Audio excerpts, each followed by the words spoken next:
ओम सम शनैश्चराय नमः। प्यारे भक्तों, आपको मेरा प्यार भरा राधे राधे। आज वैशाख मास का शनिवार दिनांक 11 मई 2024। उम्मीद करती हूँ कि आपने चैनल को सब्सक्राइब कर लिया होगा। यदि नहीं किया है तो चैनल को सब्सक्राइब कर बेल आइकन को जरूर दबा लीजिएगा ताकि आगे आने वाली वीडियो के नोटिफिकेशन आप तक टाइम पर पहुँचते रहें। आइए कथा श्रवणपान करते हैं। एक समय स्वर्गलोक में इस बात पर विवाद छिड़ गया कि 9 ग्रहों में सबसे बड़ा कौन है। यह विवाद इतना आगे चला गया कि यह एक युद्ध की स्थिति बन गई। इस बात के निष्कर्ष पर पहुंचने के लिए सभी देवता देवराज इंद्र के पास पहुंच गए। उन्होंने कहा, हे देवराज, अब आप ही निर्णय करें कि हम सब में सबसे बड़ा कौन है। देवताओं द्वारा पूछे गए सवाल से देवराज इंद्र उलझन में पड़ गए। इंद्रदेव ने कहा कि मैं इस प्रश्न का उत्तर नहीं दे सकता, मैं असमर्थ हूँ।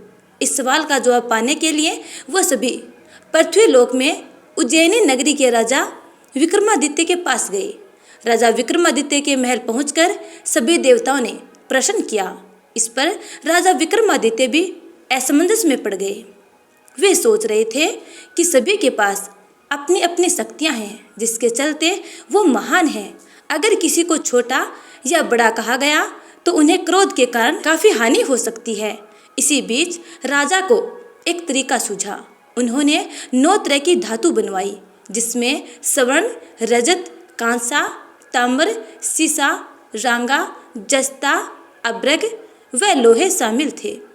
राजा ने सभी धातुओं को एक एक आसन के पीछे रख दिया। इसके बाद उन्होंने सभी देवताओं को सिंहासन पर बैठने के लिए कहा।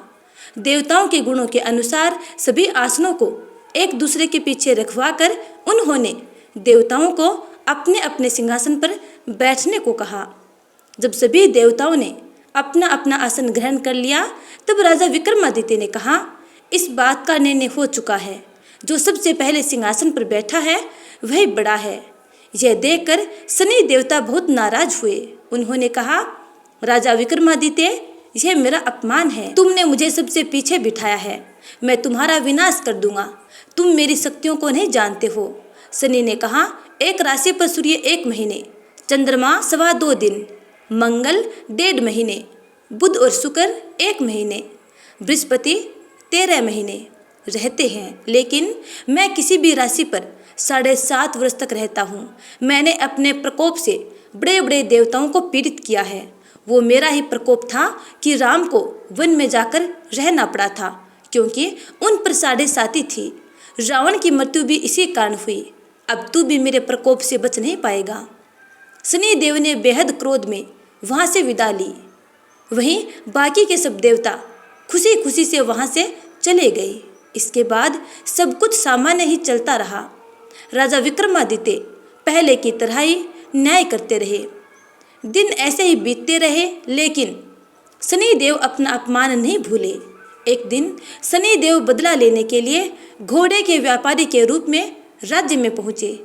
जब राजा विक्रमादित्य को इस बात का पता चला तो उन्होंने अपने अश्वपाल को कुछ घोड़े खरीदने के लिए भेजा। अश्वपाल लौट आया और राजा को बताया कि घोड़े बेहद ही कीमती हैं। राजा ने खुद जाकर एक सुंदर और शक्तिशाली घोड़ा पसंद किया और उसकी चाल देखने के लिए घोड़े पर सवार हो गए। जैसे ही राजा विक्रमादित्य घोड़े पर बैठे वैसे ही घोड़ा बिजली की रफ्तार से दौड़ पड़ा। घोड़ा राजा को एक जंगल ले गया और वहां जाकर राजा को नीचे गिरा दिया और फिर कहीं गायब हो गया। राजा राज्य का रास्ता ढूंढने के लिए जंगल में भटकने लगा, लेकिन उसे कोई रास्ता न मिला। कुछ समय बाद उसे एक चरवाहा मिला। भूख प्यास से परेशान उस राजा ने चरवाहे से पानी मांगा। चरवाहे ने उसे पानी दिया और राजा ने उसे अपनी एक अंगूठी दे दी। रास्ता पूछकर राजा जंगल से निकल गया और पास में ही मौजूद एक नगर में पहुंच गया। एक सेठ की दुकान पर राजा ने कुछ आराम के लिए रुका। वहां सेठ से बातचीत करते हुए उसने बताया कि वो उज्जैनी नगरी से आया है। राजा कुछ देर तक उस दुकान पर बैठा।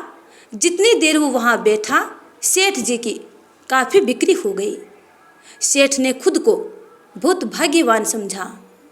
सेठ ने राजा को अपने घर खाने पर आमंत्रित किया। सेठ के घर में एक खूंटी पर सोने का हार लटका था। उसी कमरे में वो राजा को छोड़कर बाहर चला गया। कुछ समय बाद खूंटी उस सोने के हार को निगल गई। सेठ ने विक्रमादित्य से वापस आकर पूछा कि उसका हार कहाँ है। तब राजा ने उसे हार गायब होने की बात बताई। इस पर सेठ ने राजा पर क्रोधित होकर चोरी करने के अपराध में विक्रमादित्य के हाथ पांव काटने का आदेश दे दिया। राजा विक्रमादित्य के हाथ पांव काटकर उसे नगर की सड़क पर छोड़ दिया गया। फिर कुछ समय बाद विक्रमादित्य को एक तेली अपने साथ ले गया। तेली ने उसे अपने कोलों पर बिठाया। वह पूरे दिन बैलों को आवाज देकर हाँकता था। विक्रमादित्य का जीवन इसी तरह यापन होता रहा। उस पर सने की 7.5 थी, जिसके खत्म होने पर वर्षा ऋतु प्रारंभ हुई। एक दिन राजा मेघ मल्हार गा रहे थे। उसी समय उस नगर के राजा की बेटी राजकुमारी मोहिनी ने उसकी आवाज़ सुनी। उसे आवाज़ बेहद पसंद आई। मोहिनी ने अपनी दासी को भेजकर गाने वाले को बुलाने को कहा। जब दासी लौटी तो उसने अपंग राजा के बारे में मोहिनी को सब बताया, लेकिन राजकुमारी उसके मेघ मल्हार पर मोहित हो चुकी थी। अपंग होने के बाद भी वह राजा से विवाह करने के लिए मान गई। जब मोहिनी के माता पिता को इसका पता चला तो वे हैरान रह गए। रानी ने अपनी बेटी को समझाते हुए कहा कि तेरे भाग्य में किसी राजा की रानी का सुख है, तू इस अपंग से क्यों विवाह करना चाहती है। लेकिन समझाने के बावजूद भी राजकुमारी अपनी जिद पर अड़ी रही। जिद को पूरा कराने के लिए राजकुमारी ने भोजन छोड़ दिया। अपनी बेटी की खुशी के लिए राजा रानी अपंग विक्रमादित्य से मोहिनी का विवाह करने के लिए तैयार हो गए। दोनों का विवाह हुआ और वो तेली के घर रहने लगे। उसी दिन विक्रमादित्य के सपने में शनिदेव आए और उन्होंने कहा कि देखा तूने मेरा प्रकोप राजा। राजा ने शनिदेव से उसी समय क्षमा याचना की। उन्होंने कहा कि जितना दुख आपने मुझे दिया है उतना किसी और को मत देना। इस पर शनिदेव ने कहा, राजा मैं तुम्हारी प्रार्थना स्वीकार करता हूँ। जो कोई व्यक्ति मुझे पूजेगा, व्रत करेगा और मेरी कथा सुनेगा अथवा अन्य को सुनाएगा, उस पर मेरी कृपा दृष्टि बनी रहेगी। सुबह राजा विक्रमादित्य की नींद खुली तो उसने देखा कि उसके हाथ पांव वापस आ गए हैं। उन्होंने मन ही मन में शनिदेव को नमन किया। राजकुमारी भी विक्रमादित्य के हाथ पैर देखकर हैरान रह गई। तब राजा ने शनिदेव के प्रकोप की कथा सुनाई। जब सेठ को यह बात पता चली तो वो तेली के घर पहुंचा। उसने राजा विक्रमादित्य से उनके पैरों में गिरकर माफी मांगी। राजा ने सेठ को माफ कर दिया। सेठ ने राजा से उसके घर जाकर भोजन करने के लिए कहा। भोजन करते हुए अचानक से खूंटी ने हार उगल दिया, जिसने पहले निगल लिया था। अब सेठ जी ने भी राजा विक्रमादित्य से निवेदन किया कि आप मेरी बेटी से विवाह कर लो। राजा विक्रमादित्य मान गए और उसके बाद सेठ ने अपनी बेटी का विवाह राजा विक्रमादित्य के साथ कर दिया और उन्होंने उन्हें स्वर्ण आभूषण, धन आदि देकर राजा के साथ अपनी बेटी को विदा कर दिया। राजा विक्रमादित्य अपनी दोनों पत्नियों यानी राजकुमारी मोहिनी और सेठ की बेटी के साथ अपने राज्य उज्जैनी पहुँचे। सभी ने उनका स्वागत किया।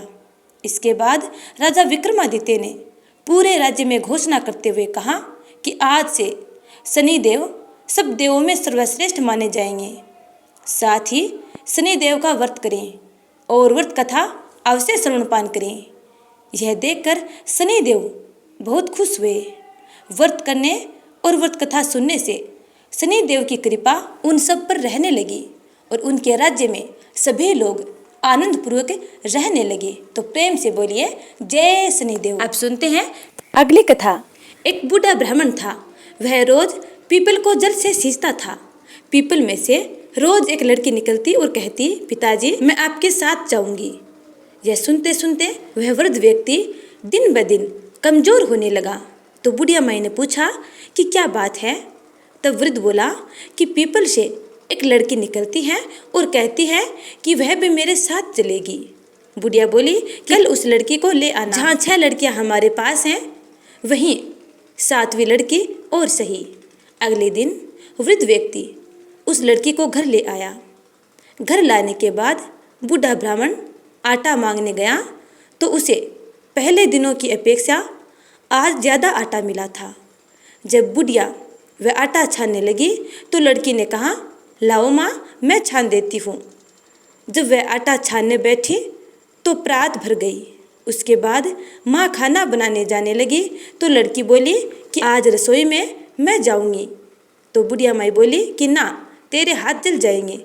लेकिन लड़की नहीं मानी और वह रसोई में खाना बनाने के लिए चली गई। तो उसने तरह तरह के 3600 व्यंजन बना डाले और आज सभी ने भर पेट खाना खाया। इससे पहले वे लोग आधा पेट भूखा रहते थे। रात हुई तो बुढ़िया का भाई आया और कहने लगा कि दीदी, मैं तो खाना खाऊंगा। बुढ़िया माई परेशान हो गई कि अब खाना कहाँ से लाएगी। लड़की ने पूछा कि क्या बात है माँ। उसने कहा कि तेरा मामा आया है और रोटी खाएगा, लेकिन रोटी तो सबने खा ली है, अब उसके लिए कहाँ से लाऊंगी। लड़की बोली कि तू चिंता मत कर, मैं बना दूंगी। और वह रसोई में गई और मामा के लिए 3600 व्यंजन बना डाले। मामा ने भर पेट खाना खाया और कहा भी कि ऐसा खाना इससे पहले उसने कभी न खाया। बुढ़िया ने कहा कि भाई, तेरी पावनी भांजी है, उसी ने बनाया है। शाम हुई तो लड़की बोली कि माँ, चौका लगा के चौके का दिया जला देना, कोठे में मैं सोऊंगी। बुढ़िया माई बोली कि ना बेटी, तू डर जाएगी। लेकिन वह बोली कि ना, मैं नहीं डरूंगी, मैं अंदर कोठे में ही सोऊंगी। वह कोठे में ही जाकर सो गई। आधी रात को लड़की उठी और चारों ओर अपनी आंखों की दृष्टि डाली तो धन ही धन हो गया। वह बाहर जाने लगी तो एक बूढ़ा ब्राह्मण सो रहा था। उसने देखा तो कहा कि बेटी, तू कहाँ चली। लड़की बोली कि मैं तो दरिद्रता दूर करने आई थी, अगर तुम्हें दूर करवानी है तो करवा लो। और उसने उस वृद्ध व्यक्ति के घर में भी देखा तो उसके घर में भी चारों ओर धन ही धन हो गया। सुबह सवेरे सब उठे तो लड़की को ना पाकर उसे ढूंढने लगे कि पावनी बेटी कहाँ चली गई।